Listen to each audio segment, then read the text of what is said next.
Welcome to the Real Estate Investing Minute, where real estate investing is demystified 5 minutes at a time. I'm Judson Voss. And I'm Allison MacArthur.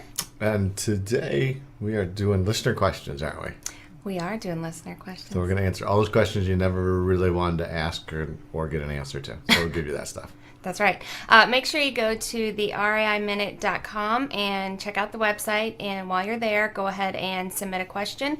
And if we answer it on the air, then we'll give you your choice between 2 free educational products. We have our direct mail templates disc and then also a bus tour DVD. Right. So make sure you grab one of those and snatch it up because they are free. And we're going to answer 3 questions today. I just want to let you know ahead of time, just a little forewarning, heads up type of thing. We're going to be brutally honest, so you're going to have to live with that today. Aren't we always? Sorta. I'm a little feisty today, so. Are you? Yeah. Aren't you always? A little bit. I've been going at it all week this week, so we've got settled in here and everything. Hopefully everybody recognizes the new studio. And we moved into a new town in Nome, Alaska. No, that's not right. But been going to meeting with a lot of real estate investors and folks this week, so it's been a lot of fun and just tons of deals in the market. I just don't understand how people are not getting deals right now, but because they're everywhere, they're just not finding them or doing them. That could be it. That's true. You want to read the first one? Okay. I currently am over the 10 property limit for my homes. How can I get financed? All right. Well, there is a couple of different options. You can look at getting a private lender, and that way they can get financed, and you can just partner with them. You can also, there's some government programs that are out there that they'll allow you to go over the 10 limit, but just go to HUD.gov, and of course there will be a list on there of all of them. I won't name them all here. I'll have you guys to do a little bit of work on your own. There you go. And, it's sort of funny too because the FHA is the one who says you can't go over 10 properties on an FHA property. Right. But it's the government that's allowing you to do these loans. So it's sort of like, one side says this and the other side doesn't. But that's our government in action. It's wonderful. Right. But also there is a thing called a blanket loan. And basically what that is where you can get all of the loans that you have combined into one. In layman's terms. Right. So, like if you got like 6 houses at $100,000 a house on the mortgages, then when they roll it all together, you still owe $600,000. Right. But you only have one mortgage there, so you're starting to count it down. And I used to use blanket mortgages all the time. We used to be able to do blanket mortgages and then refi and cash out, so they had more money for other investments. Those products are pretty much gone nowadays.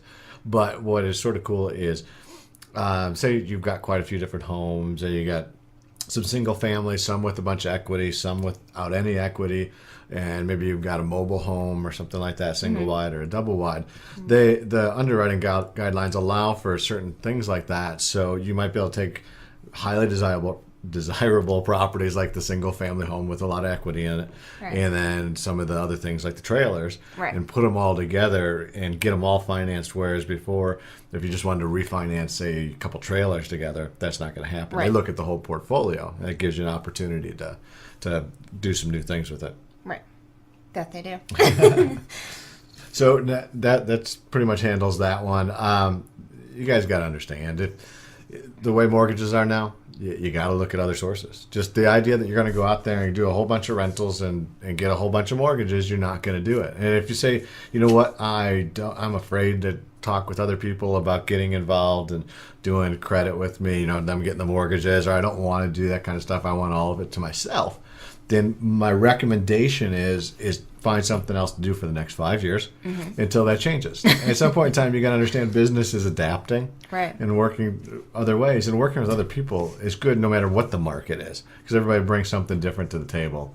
So that's my suggestion. I'd start first with finding other people that can get the mortgages and bring them in on the deals. Because, if I got to give somebody a certain amount of the deal, if I can't get any deals, well, I'm losing money there. Yeah, so I might as well give up some of the money and make it happen. So our next question is, this is a complicated one. I've got a duplex and I don't want to rent it out. The mortgage broker said I can't get a primary it can't be my primary because the current house. I have no idea what this is saying. Oh, I got it. Okay, so they live in the duplex right now on one side of it, Right. And they want to move out the one side, rent the entire place, and then move into a new house. Right. And the mortgage broker who is going to finance the new home is saying I can't give you a loan for a couple of reasons. One is because you need to show that you're covering the expenses Right. on the new property or the old property, which is now a rental. Okay. And number two, it's still showing up as a primary residence. Oh, okay. Okay, so Gotcha. twofold there with the mortgage broker. One is they don't know what they're talking about, and they're exactly right. How's that? They don't know what they're talking And we're about. done. Yeah, they don't know what they're talking about when it comes to the fact that you currently have the one property as your primary residence, and you want to move out and move into a new property. That's perfectly fine. Now, what you're going to have to do, and I'm sorry that you're going to have to do this before they're going to approve the loan, is you're probably going to have a lease signed with the new tenant. Right. And then once they do that, now it is a rental rental. property, investment property, and now you can get your next primary residence. Right. So that's the first thing.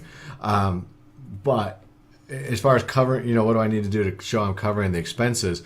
Covering the expenses is not really what the mortgage broker is going for. And we've talked about this before too. If you've got a property and say right now your debt to income ratio is maxed out, so you can't get anything else, and you're saying to yourself, you know what, I get a rental property, I get tenants in there, I'm leasing it out, I pay $1,000 a month for the mortgage, and I got $1,000 in rent coming in, so boom, I'm covered. So my debt to income should be 0 on that. Now I can worry about it in my new house, and that's not how the bank looks at it. What the bank does is they go back in there and they say, okay, you've got $1,000 a month in rent coming in. We know you're going to have vacancies. We know that you are going to have maintenance. We think that maybe you'll have a property manager, some other stuff. Right. All those things that a lot of real estate investors choose to ignore and think they're not going to have. Oh no, I'm tight. I'm tight on the cash flow today, but it's a new house and I won't have any maintenance, so I'm good to go. And, or to always have somebody in there. Yeah, that's right. I'll always have somebody in there. When they move out, I'll never have to do anything with carpeting and painting anything ever again. Right. This is the spit and vinegar part of my speech today. Anyways, I'm just so gonna let him go. That's right. Unfortunately, unlike you, the mortgage company are realists. and they aren't going to buy into that. So what they do is they take your $1,000 a month rent, and they take 25% off the top and say, okay, you got $750 left. We think you're going to make $750 a month on that property.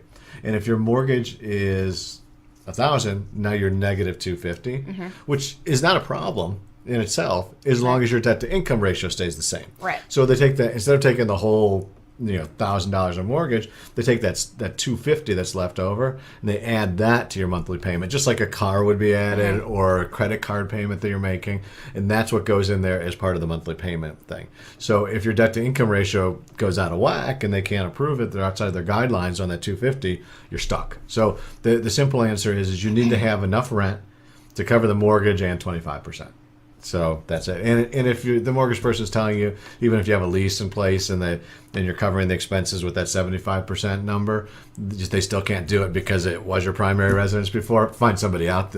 There's the other 98% of mortgage brokers out there that know what they're doing, are going to get you taken care of. They're out there. Yeah. There's tons of them out there. Not as many as there used to be, but yeah, there are tons. That's true.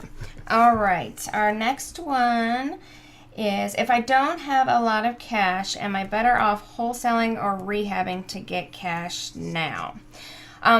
Basically, if you don't have a lot of cash or you don't have cash in reserve, then sell your blood. You need to do it. Yeah, you could do that. Okay. I don't think you make a lot of money that way, though, do you? No, not enough to buy a house, probably. No, you don't make a lot of money that way. Whoops, looks like our 10 minutes of fame's up. So if you want to see the rest of the video and that you can't watch on Google and all those other places, make sure you go to the reiminute.com and watch the video there. You get to see more and more of our pretty smiley faces. That's right. Don't miss out.